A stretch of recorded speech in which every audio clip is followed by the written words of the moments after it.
What's up, tooth engineers? This is Bioman. And Dr. Rob. And today we're going to talk about two exciting startup companies based in Korea that are working on regenerating teeth, specifically regenerating the dentin layer of teeth, which is an exciting field that Robert and I are also working on ourselves. The company's names are StemDen and HysensBio, and both of them have very unique approaches on regenerating the dentin layer, leveraging principles of tissue engineering as we discussed.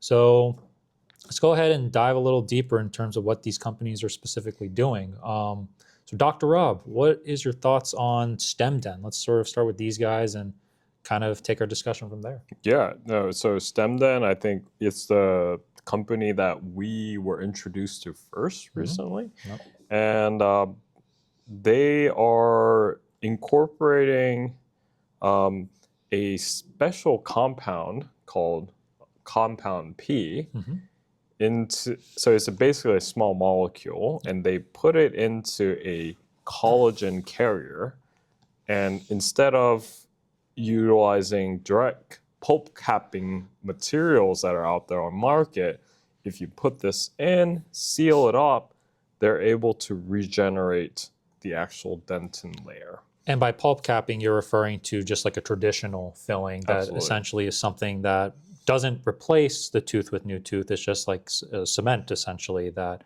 replaces the function of the natural tooth. Whereas with these guys and the sort of paradigm in regenerating teeth, we're creating new natural tooth around it. So like you're putting a cap there with the cement filling, which is what these guys are not doing. We're creating new tooth that integrates within the natural tooth structure surrounding it. Yeah. No, the thing is, these guys have had some pretty good preclinical work and some clinical work, some small animal studies. So it's all preclinical then? Yeah. And I think right now, based on what's presented on their website, they are now getting into clinical trials. Very soon, yeah. The large animal model clinical trials, and they are projected to get something to the market like in 2027, 2028. That's sort of what they're stating on their timeline. That remains to be seen whether it actually happens or not. Licensing around 27, mass production 2030. Yeah, that's sort of what these guys are seeing. But one thing I wanted to talk to you about, Dr. Rob, is their market expansion and what they consider their total addressable markets, their SAM, their served available market, and their SOM. A little bit unclear as to why they would create their market structures like this when they're essentially creating regenerative fillings, but they're stating that their total addressable market is surrounded by the bone regeneration market. So what do you think's going on there? Well, okay, so I think we have to take a step back when we're talking about TAM, SAM, SOM. So TAM, SAM, SOM is not a STEM concept, science, technology, engineering, math, right? It's not that. It's more of a startup entrepreneurial concept. So whenever a startup is assessing the potential of their product or innovation and looking into a market, TAM means the overall market that this product would be a part of, total addressable market. SAM is the serviceable addressable market where, so if, let's say we have a bone implant, we are able to target every bone in your body. But if this was a bone implant catered towards dentistry, then that becomes your serviceable addressable market. And then SOM would be the,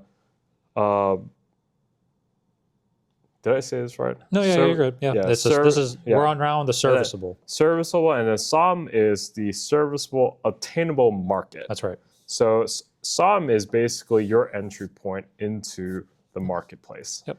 It's like so basically you are really categorizing where your product is at, really dissecting that hierarchy. Top down. Top down. Yeah. And then really finding the entry point of your product to market. Now, I mean, it's just to sum this up. I mean, like StemDen has put their pitch deck on their website. Very, very good. They've thought a lot about this, but you know, some of the presentation material, their business model is like not all quite there, right? So based on how they sized their target market. So, but you know, overall, they have a very solid product based on what we see so far. Will it ultimately get to market? That remains to be seen. All right. But it's exciting that a product like this is on market right now. Yeah. Like is in development towards the market. Towards getting to the market. Yeah. And so sort of the thing that I see where this technology can go, getting regenerative products in dentistry is sort of the first step in terms of building something that's not way too invasive to determine how well products across the orthopedic and musculoskeletal space can work in more invasive parts. So like when we're talking muscles and we got to go sub-Q or even deeper, the teeth, it's a lot easier to test these things at higher, larger scale because it's a lot easier to enter the mouth than anywhere else. Now the biology might be different, but the principles are the same. Are there stem cells? Is there vascularization? And is there a place where we can shape some sort of implant to determine the regenerative capability of that material or biologic? And so entering in the dental space is sort of the gate to determine how well regenerative medicine products work across multiple parts of the body, I think. And it's a great entry point for a lot of these tissue engineering technologies outside of the academic realm, as we always discuss. Yeah. And I mean, both these companies, HysensBio kind of does something similar, are doing a really good job kind of mapping out their strategy and taking the steps methodically to go from in vitro, small animal models, larger animal models, and human models to determine the safety and effectiveness of these products. And, based on their progress right now, I mean, we see x-rays of actual dentin formation through their products. So we're really starting to see like real clinical, soon clinical impact with this technology. And it's pretty amazing. Yeah, yeah. Well, since you already started talking about HysensBio, so how does HysensBio's innovation technology differ from StemDen? So unlike StemDen, Hysens takes a peptide approach in their regenerative dental products. So we sort of alluded to this when we talk about developing tissue engineering strategies. When we talk biologics, we're talking materials derived from living substances, whereas small molecules are sort of these synthetically created products that you can combine carbon, say, and create a new molecule to induce a regenerative effect. So leveraging the peptides are a bit more of a natural way of regenerating your body part of interest, in this case teeth, but they have problems such as reproducibility and scaling. But I would say they're a lot more multifaceted in terms of the ways that they can heal parts of the body. The small molecule approach is a lot more targeted. It has a singular purpose towards migration and differentiation of the relevant cells that are in that pulpular area to create your odontoblast. What's more effective? I think it's hard to say. I mean, if you were to do a side-by-side comparison of the same patient, that would be one way to find out. But ultimately, these two companies that are, I wouldn't necessarily, I guess they would be competitors. It's kind of hard to determine what's better. I think when you try to take a product out on the market and you have competitive, two companies that compete like this, they typically go after different patient designations or different patient cohorts. And even seeing, like, let's say they have the same clinical markers for effectiveness, it would still be hard to say what works better, the small molecule or biologic, as they're sort of targeting different mechanisms for regeneration. So ultimately, we obviously want all these products to go out and market, and all of them will have better uses for different patients.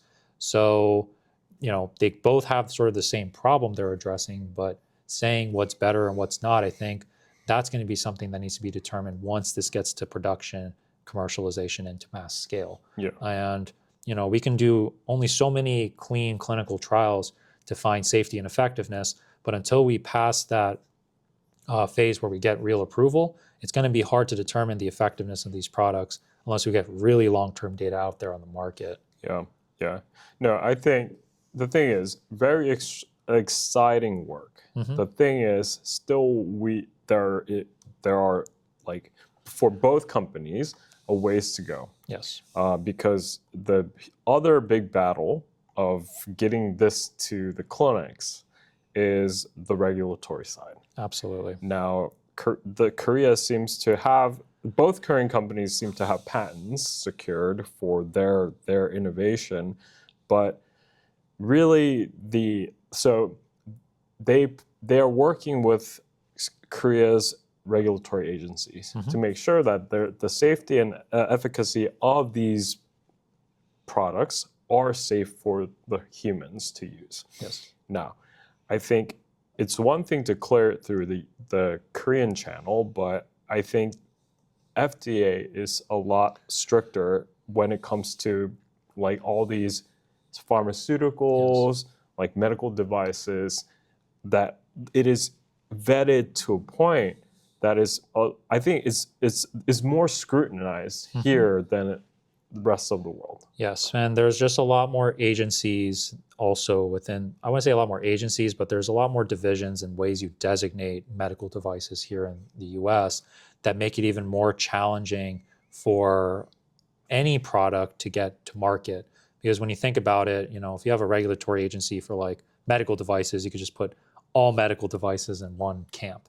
But at FDA, you can divide these devices into biologics, drugs, and devices, all of which have multiple layers of scrutiny they put these products in to evaluate their safety and effectiveness as a commercial product. It's very unique in the structure of how FDA looks at these products that other places around the world don't have as much of. And that's what makes any commercial product you want to take through the US and commercialize it unique, but also a lot more challenging. So even though, Korea might, test these products and show effectiveness, it will get a lot more scrutiny if they want to take their same product and allow it to be commercialized in the US.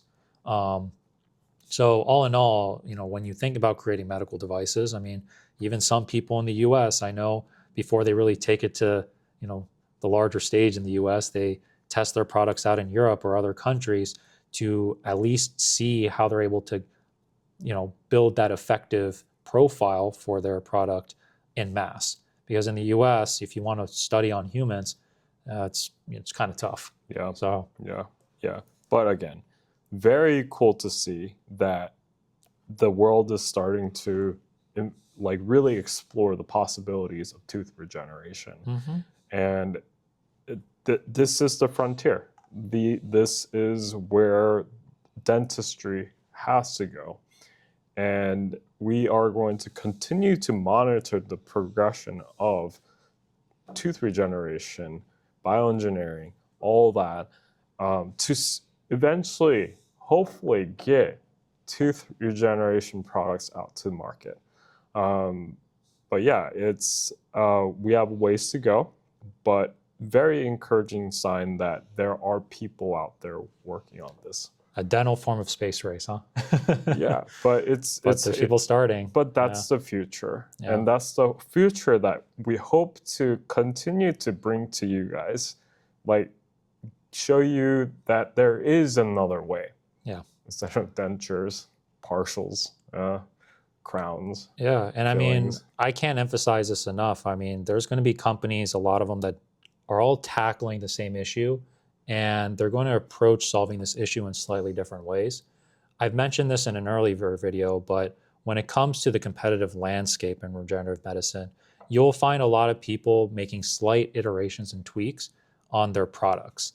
And to say that one of these products are going to monopolize the market is really hard, because with these technologies, you're catering to such a large patient population, all of which have very unique biologies, that these technologies should all go into the market and be able to cater to specific patients. So I think the cool thing about working in this space is like, it's very hard to monopolize one technology. Like I don't think there's going to be like an Amazon for these kind of dental fillings.